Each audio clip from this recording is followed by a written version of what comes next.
The running sequence. There was a background guy who was trying so hard to beat him. All I saw of it was me kind of standing at the finish line, and you're just kind of like... Both of your characters, they get like sucked into Elle's orbit. What do you think fascinates your characters about her? We've been talking about this a lot. I think for my guy, he's the golden boy. You know, he's Mr. Perfect. He's lived his life ostensibly doing for his entire life what everyone thinks that he should do and who he should be. And then he meets someone she's just herself, you know, and she's determined and she's curious and she has passion. And I think to him, it almost immediately, you know, resonates with him as something that he wants to be close to, whether friendship or romantically or otherwise. Yeah. And then he's just trying to untangle that for the rest of the season. Whatever that was. Yeah. I mean, I think for Dustin, I mean, at first, obviously, he's kind of quite wary and suspicious of her and unsure what to kind of make of her, as you would be kind of in his world, seeing this kind of like pink person just kind of appear all of a sudden in a way that you feel like you have no mental precedent for.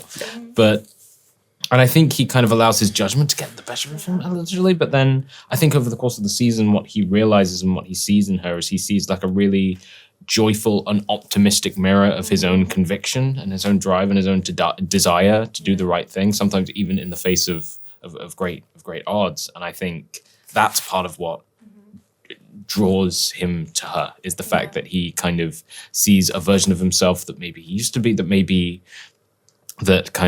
he feels like, without even realizing it, he's lost over the course of years of kind of trying to push very, very hard to get people to care and to get people to take action in a way that they don't really seem to want to a lot of the time, especially in Seattle at that time.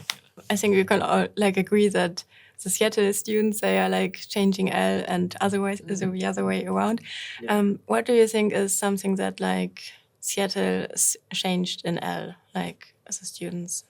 I think something that Dustin specifically has a hand in influencing and showing Elle is the fact that you can't always trust adults to do the right thing or to have your best interests at heart.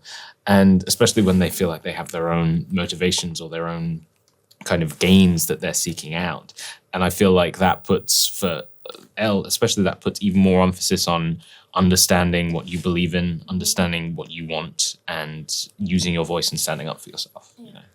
Yeah, it's sort of the first awakening that I feel like she has as a character.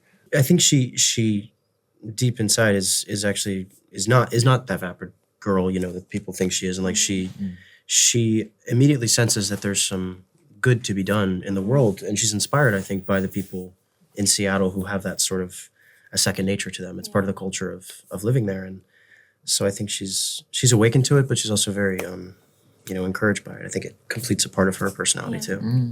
Yeah, and the Seattle students, they get like, they're active in a lot of activist causes. Are there like some causes that you are supportive of? Did a couple protests when we were living in Vancouver. Oh, yeah, that's true. We went to the No Kings protest really, in Vancouver, which was not only a kind of really fun and wonderful event. I took a photo actually of a mother and a daughter on the shoulder, and the mother had a sign that said something absolutely hilarious on it that I absolutely cannot repeat. But seeing such a wide variety of people all kind of showing up and kind of using their voices kind of in any capacity was really wonderful. It's it's nice. It's easier to do those things when you're at home, but it was nice to do them when we were shooting because we've been away for so long. But yeah, I think they have a terrific message, and just I'm really interested in just mental health for young people too, especially since we're working on the show, and like the show is really for young people as well. It's for a lot of people, but it's I think in our work, and we've had conversations about this, just trying to be a good example and show these moments of shame, but also encourage people in moments of triumph and sort of the things that make being young beautiful as well as difficult, and hold those in balance.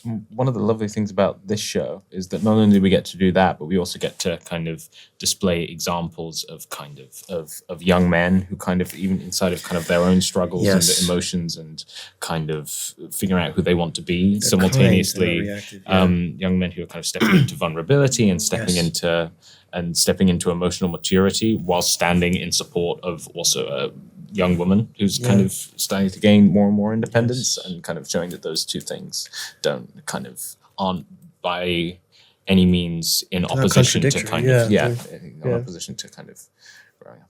And to that end, I mean, Positive there's been so much work that's come out lately that I'm really inspired by, like adolescence that's sort of tackling similar questions and of representation of young men on screen. And On another note, in Elle, you're also like in 1995. yeah, What was most interesting to going like to that era? so much.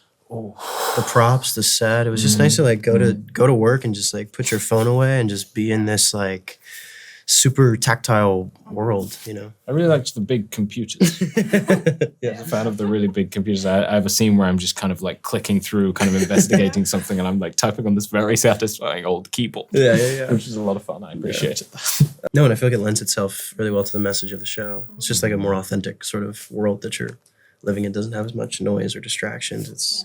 It's about the human interactions that you're having, you know. And is there something you're looking forward to in season 2 of Elle? I mean, we'll just have to wait and find out, I suppose. We'll have to wait and find out. Yeah, looking forward to It's over. It's over for us. I'm looking forward to people seeing it. I think it's really fun. And, for sure. It's cool to, have taken the characters that much further. Yeah. Elle Woods is also like immortalized by a lot of her memorable quotes. Is there one statement that stuck with you from the younger Elle? Oh, gosh. All of June's lines. Oh, yeah. She's in Chanel. Fantastic. Improvised that line. Improvised that That one, was fantastic. So many. Let's see. Chandler's got some good ones. Jonathan's pretty much- Like, You've got some good ones trying to too. feel like- I feel like wait, I'm- can I say yours? Please. The one I Go love ahead. for Dustin is oh my gosh, the one where I think you were overestimating how much people cared about you before this. You're overestimating how much people liked you before. Really liked you before this, yeah. Yeah, That's a great line. Yeah, I like that one. Yeah. Do you have any? I think it's a line that shows up in the trailer where she's saying that where she's listing off her interests, and one of them is people who dress kind of Tennessee, even if they don't play Great tennis. line, yeah. So funny. Ich trinke gern Eiskaffee, mag den Juli und wenn Leute Tennissachen tragen, obwohl sie nicht zum Tennis gehen. Will jemand, dass du mich verarscht? Is there another like special memory from sets that you'd like to share?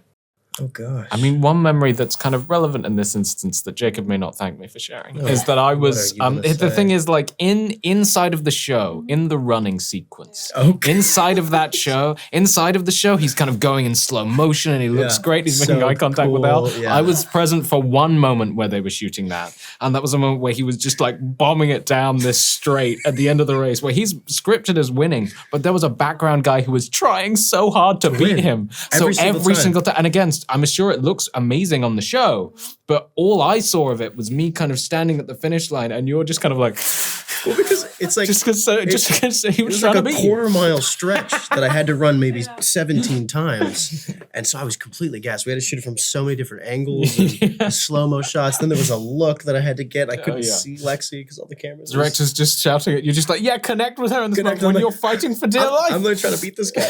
I actually am running that race when you see that. So yeah, I'm glad that was fun for you. Yeah, it was great. I was very cool, very relaxed, getting kind of water brought to me by the ADs. I was having a fantastic time. Getting knocked out of the way by June, participating in that moment, Yeah. while you're just so damp. They're You're just sprinting. yeah. They're just putting more sunscreen and water on me as I'm just sweating. Hitting you with buckets. bug spray. Yeah.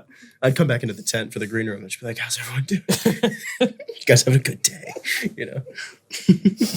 It came out like a really nice scene, like the whole show in general. I really enjoyed watching it and Oh. talking to you. Yeah, such a pleasure. Yeah.